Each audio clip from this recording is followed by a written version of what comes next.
हे जे अर्थसंकल्पीय अधिवेशन होतं यावेळेला खऱ्या अर्थानं विरोधी पक्षांनी त्या अर्थसंकल्पाची चिरफाड करणं अपेक्षित होतं. काय आमचं चुकलंय हे जर त्यांनी सांगितलं असतं किंवा पटवून दिलं असतं तर लोकांनी सुद्धा त्यांना ॲक्सेप्ट केलं असतं. परंतु आता अर्थसंकल्प अधिवेशन संपलंय. जे स्वतःला नेते म्हणून घेत आहेत ते त्या अधिवेशना काळामध्ये असलेल्या त्यांच्या अधिकाराचा वापर, त्यांच्या अधिकाराचा किती केला. अधिवेशनामध्ये त्यांनी कोणता असा एक प्रश्न मांडला किंवा अर्थसंकल्पावर त्यांनी केलेलं एखादं भाषण, काही नाही. यायचं, पोडियमवर जायचं, टाटा करायचा आणि मग अधिवेशन संपल्यानंतर सरकारच्या नावाने बोंबा मारायचा. हा त्यांचा ठरलेला विषय असतो. म्हणून ह्या अर्थसंकल्पामध्ये काय आहे यापेक्षा तुम्हाला तर बोलण्याची खऱ्या अर्थानं ती आता जी वेळ होती त्या वेळेत न बोलल्यामुळं आता त्याच्यावर भाष्य करण्याचा तुम्हाला अधिकार सुद्धा पोहोचत नाही. हे अधिवेशन पार पाडत असताना मुद्दे कोणते आले, का घडलं असं, यावर कधीही वाच्यता केली नाही. नागपूरची दंगल कोणी घडवली यावर त्यांनी बोलायला पाहिजे होतं. नागपूरच्या दंगलीमध्ये सहभाग कुणाचा होता हे त्यांनी सांगायला पाहिजे होतं. जो आता तो काटकर का कासकर काय तो पकडला गेलेला आहे, ज्याने शिवाजी महाराजांबद्दलचं वक्तव्य केलंय, तो कोणत्या पक्षाचा होता हे त्यांनी आता बोलायला पाहिजे होतं. परंतु जेव्हा स्वतःवर बाजू येते त्या टायमाला या सर्व बाजू बाजूला ठेवून मग आता औरंगजेबाबद्दल बोलतील, मग नागपूर दंगलीबद्दल बोलतील, मग आता त्या भिडी गुरुजीबद्दल बोलतील. या सगळ्या फक्त पराभवची जी कारणं आहेत त्या फ्रस्ट्रेशनमध्ये आले त्यांना त्याच्यामुळं, आणि ते असे वक्तव्य करतात. याच्यात काहीही अर्थ नाही. अर्थसंकल्पीय अधिवेशन हे चांगल्या पद्धतीने पार पाडायला खऱ्या अर्थानं विरोधी पक्षांनी आम्हाला सहकार्य केलं. कॉमस्कोर नुसार आता isakal.com आहे देशातील नंबर 1 ची मराठी न्यूज वेबसाईट. प्रत्येक अपडेटसाठी isakal.com ला नक्की भेट द्या. महाराष्ट्राला काय दिले तर एक चांगले गाणे दिले असे उद्धव ठाकरे म्हणाले. चला, या निमित्ताने उद्धव ठाकरेंची करमणूक झाली, हे काय कमी नाही. तुषार नाही आणा आणि बाजीराव म्हणा असलं सरकार आणि असले नेते हे आहे की नाही आहे हे सगळं जनतेने पाहिलेलं आहे. तुम्ही जे काही बोलतायत हे आम्ही करून दाखवलेलं आहे. आज मुंबईमधील सगळे कोस्टल रोड चालू झालेले आहेत, अनेक प्रकल्प मार्गी लागलेले आहेत, अनेक योजनेला मंजुरी मिळालेली आहे, आणि जे तुमची पोटदुखी आहे, ज्यांच्यामुळे तुमची सत्ता गेली, त्या लाडक्या बहिणीचे पैसे सुद्धा चालू आहेत. तुमचा पक्ष नाही, तुमचा एक गट आहे. आता हे ठरवणार का आमचा पक्ष आहे का गट आहे, हे थोडी ठरवणार आहेत. हे सुप्रीम कोर्ट ठरवतंय आणि सुप्रीम कोर्टाने आम्हाला मान्यता दिलेली आहे. त्या बेसवर आम्ही लोकसभा लढलेली, त्याच बेसवर आम्ही विधानसभा लढलेली. मग आता पक्ष कुणाचा, नाव कुणाचं, हे जेव्हा इलेक्शन कमिशनरने आम्हाला दिलेलं आहे, सुप्रीम कोर्टाने दिलेलं आहे, आणि त्या आधारावर जर तुम्ही लोकशाही मानत असाल तर, राज्यघटना मानत असाल तर, बाबासाहेब आंबेडकरांनी लिहिलेल्या राज्यघटनेवर तुमचा विश्वास असेल तर पक्ष आमचा आहे, तुमचा गट आहे, हे सुप्रीम कोर्टाने स्पष्ट केलेलं आहे. बरं, उद्धव ठाकरे यांनी हिंदुत्व सोडलं असं तुम्ही बोलत असतात आणि आता सौगाते मोदी सुरू केलंय, मग याला काय म्हणाल? जसं तुम्ही दरवेळेला जे जशी बाजू आली तसं पलटलेले आहे.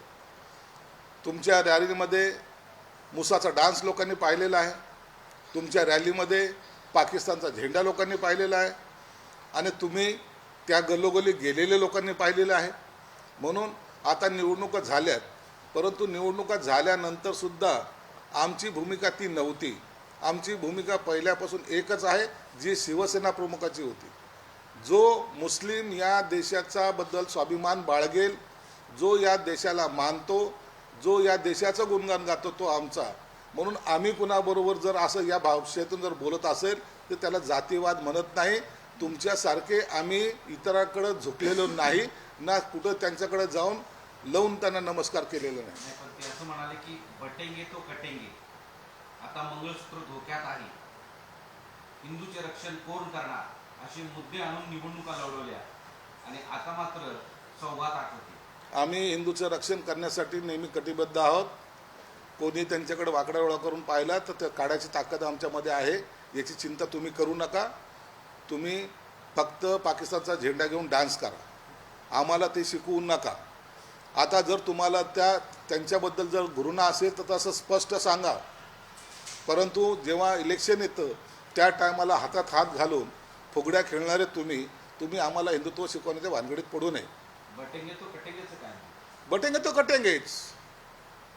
हा देश वाटला गेला नाहीच पाहिजे. जर वाटल्या गेला तर एकत्र राहणार नाही, तर कटणारच. ही भूमिका आजही आमची आहे. म्हणून बटेंगे तो कटेंगे हे जे काय मोदी साहेबांनी बोललेलं आहे त्यावर आम्ही ठाम आहोत. एक संजय राऊतचा प्रश्न घेऊया. तुम्हाला संजय राऊत असं म्हणाले की एकनाथ शिंदेंना जे काही मिळाले ते उद्धव ठाकरेंच्या मेहरबानीवर मिळाले. एक लक्षात ठेवा, आम्हाला जे मिळालं आहे ते शिवसेना प्रमुखांच्या आशीर्वादामुळे मिळालेलं आहे.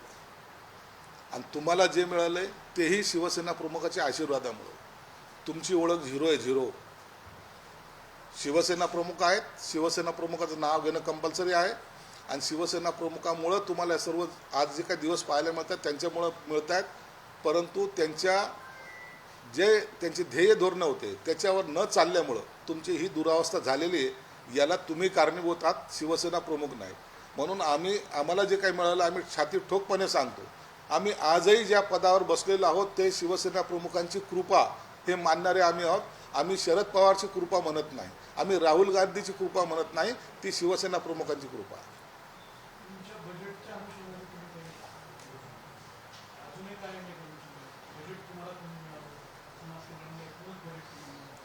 नाही, त्या संदर्भात माझं वक्तव्य मी कुठेही मागे घेतलेलं नाही. मी हेच सांगितलेलं आहे की समाज कल्याण खात्याला जो काही निधी प्राप्त झालेला आहे तो कायद्याच्या नुसार दिला जातो. समाज कल्याण खातं आणि दुसरं आदिवासी विभाग यांच्या बजेटमध्ये कट लावता येत नाही. त्या संदर्भामध्ये मी माननीय मुख्यमंत्र्याला ऑलरेडी पत्र दिलेलं आहे. त्यांना विनंती केलेली आहे की या बजेटमध्ये कुठेही कट लावू नका. आणि त्या अनुषंगानं त्यांनी सुद्धा विचार करून मला निश्चितच याबद्दल तोडगा काढतील. 7,000 कोटीचा कट माझ्या या बजेटमध्ये लागला आहे, कट लागलेला आहे. त्या संदर्भात मी मुख्यमंत्र्यांना पत्र दिलेलं आहे. मनसेचा गुढीपाडवा मेळावा आहे, त्या मेळाव्याच्या पोस्टरवर बाळासाहेबांचे फोटो, राज ठाकरे आणि अमित ठाकरे यांचे फोटो आहेत. ज्यावेळेस मनसेची स्थापना झाली त्यावेळेस बाळासाहेबांनी असं सांगितलं होतं की माझा फोटो वापरू नका. आता मात्र फोटो वापरला. हे बघा, बाळासाहेब हे कोणा एका कुटुंबाचे नाहीत, पर्यंत मर्यादित पण नाहीत. म्हणून शिवसेना प्रमुखांचा फोटो लावण्याचा प्रत्येक महाराष्ट्रीयनला अधिकार आहे, तो कोणत्याही पक्षाचा असेल. परंतु यांना जर आक्षेप असेल तर मी मागे एकदा बोललो होतो, शिवाजी महाराज कुणाचे आहेत, मग त्यांचे पुतळे तुम्हाला कशाला पाहिजेत, त्यांचे फोटो तुम्हाला कशाला पाहिजेत. बाबासाहेब आंबेडकर कुणाचे तरी नातेवाईक आहेत, मग त्या बाबासाहेबांचे फोटो तुम्हाला कशाला पाहिजेत. महात्मा फुले कुणाचे तरी आहेत, त्यांचे फोटो तुम्हाला कशाला पाहिजेत. इतरांचे सगळे तुम्ही फोटो वापरणार, त्याच्यावर कोणी ऑब्जेक्शन घेऊ नये. परंतु तुमच्या फोटोवर ऑब्जेक्शन काय घेता. अरे, शिवसेना प्रमुख हे मोठे नेते आहेत, त्यांना सर्व समाज मानतो. म्हणून ते आमचं दैवत असल्यामुळे आम्ही त्यांचा फोटो तर निश्चित राज ठाकरे वापरतात, त्यात काही चुकीचं नाही. मनसेची स्थापना झाली त्याच वेळेस बाळासाहेबांनी स्वतः सांगितलं होतं की माझा फोटो वापरू नको म्हणून. काका पुतण्याचं असलेलं ते एकमेकांमधला दुरावा होता, त्याबद्दल ते रागात ते असे बोलले होते. जर त्यांनी आता वापरला असेल तर त्यात काही हरकत घेण्यासारखं नाही. तुम्ही साधा विरोधी पक्ष नेताही देत नाही, इतका मास तुम्हाला सत्तेचा आला असं उद्धव यांचं. यांना आणखीन प्रशासन कळालं नाही. 2.5 वर्ष खुर्चीवर बसून यांना आतापर्यंत प्रशासन कसं चालतं किंवा कसं चालवलं जातं याचीच माहिती घेऊ शकले नाही. विरोधी पक्षनेता नेमताना असलेली संख्या ही लक्षात घ्यावी लागते. गेल्या वेळेला लोकसभेमध्ये सुद्धा विरोधी पक्षनेता नव्हता. त्याचं कारण काय होतं हे थोडं समजून घेतलं पाहिजे. विधानसभेमध्ये यांची संख्याबळच नसल्यामुळं विरोधी पक्ष नेमता येणार नाही. मी हे अधिवेशनाच्या पूर्वी सांगितलं होतं की या अधिवेशनामध्ये विरोधी पक्षनेता नेमला जाणार नाही. दिशा सलियन प्रकरणाशी आमचा काडी मात्र संबंध नाही, त्यावर आम्ही का बोलावं, फक्त आरोप आहे. उद्धव साहेबांचा दिशा सलियन प्रकारशी काही संबंध नाहीच आहे. ज्यांचा संबंध त्यांच्याबद्दल बोलतायत त्याच्यामध्ये आदित्य असेल, इतर टीम असेल, त्यांच्याबद्दल आहे. उद्धव साहेब सज्जनग्रस्त आहेत, त्यांचा संबंध नाहीच आहे याच्याशी. त्यांना कोणतरी सांगितलं असेल त्यांचा संबंध नाही आहे. बाकी जे आहे ना त्यांचा संबंध त्यांच्याशी, आणि त्यांच्यावर कारवाई होणार आहे. पण आता पोस्टमॉर्टमचा रिपोर्ट आले, त्या रिपोर्टमध्ये दिशावर लैंगिक अत्याचार झाला नसल्याची माहिती समोर आली आहे. मल्टिपल फ्रॅक्चर झालेला मारहाण आहे, आहे. डोक्याला एक गंभीर इजा झाली आहे, शरीरावर जखमा आहेत, तोंडातून नाकातून रक्तस्राव झाले, असं पोस्टमॉर्टममध्ये अत्यंत गंभीर आहे. ज्या पद्धतीने डॉक्टरांचा रिपोर्ट आला आहे त्याच्यामध्ये ज्या जखमा दाखवलेल्या आहेत त्या पडल्यामुळं होत नाही, तर त्या मारहाणीमुळेच झालेल्या जखमा आहेत हे डॉक्टरांनी स्पष्ट केलेलं आहे. म्हणून दिशा सालेंचा मृत्यू हा ॲक्सिडेंट नाही, तिला झालेल्या मारहाणीमुळे तिचा मृत्यू झालेला आहे. आणि त्याला जे जे कारणीभूत असेल त्याच्यावर आता सरकार कारवाई करेल.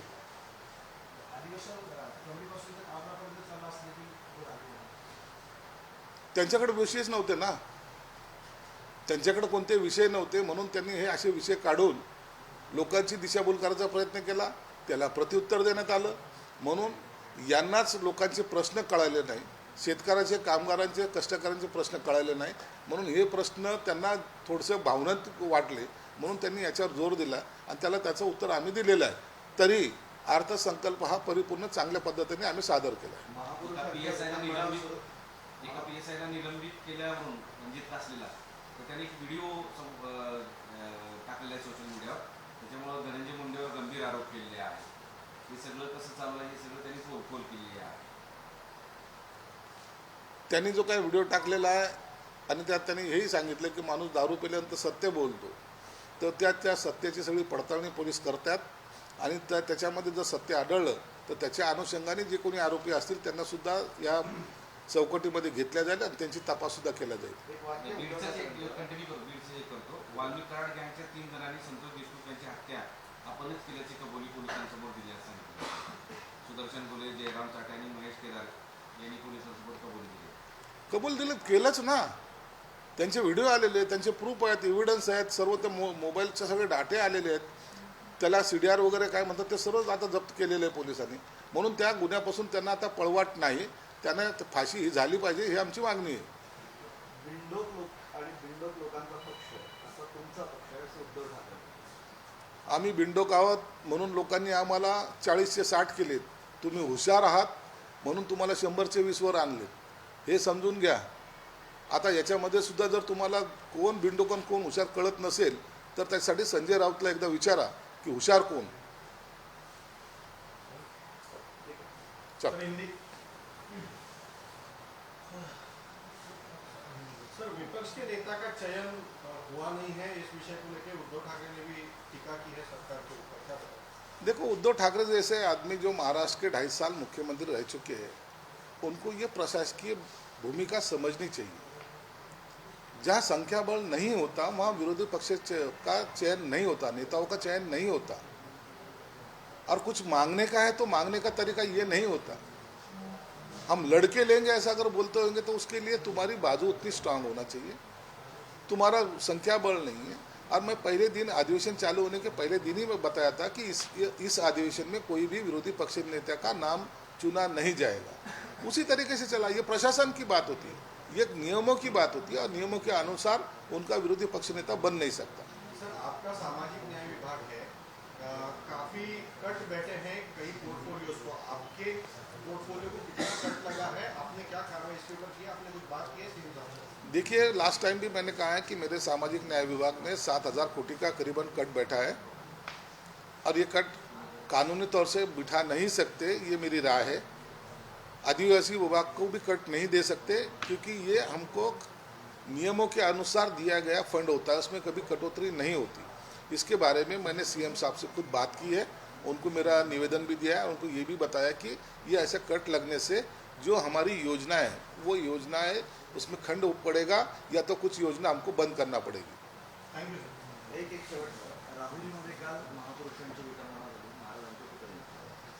खूप तिथे आक्रोश झाला, खूप गोंधळ झाला. सातत्याने महापुरुषांच्या पुतळ्यांची याच्याची विटंबना सुरू आहे आणि त्यावरून सरकारवरच आरोपही होत आहे. नाही, राहुरीमध्ये जर जे विटंबना झालेली आहे त्या संदर्भामध्ये सरकारने निश्चित त्यांची ती ॲक्शन घेतीलच.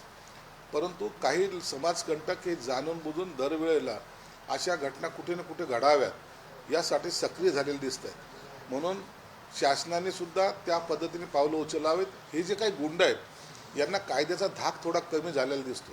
म्हणून यांना डायरेक्ट स्थानबद्धता वगैरे असे जे काही प्रयोग आहे यांच्यावर केले गेले पाहिजे. हे जेलमध्येच असले पाहिजे. या पद्धतीने सरकारसुद्धा ॲक्शन घेण्याच्या मोडमध्ये आहे. देश विदेशातील प्रत्येक घडामोडींचे लाईव्ह अपडेट मिळवण्यासाठी आता साम टीव्हीच्या सर्व सोशल मीडिया प्लॅटफॉर्मला लाईक, फॉलो आणि सबस्क्राईब करा. तसंच सर्व नोटिफिकेशनसाठी बेल आयकॉन प्रेस करायला विसरू नका.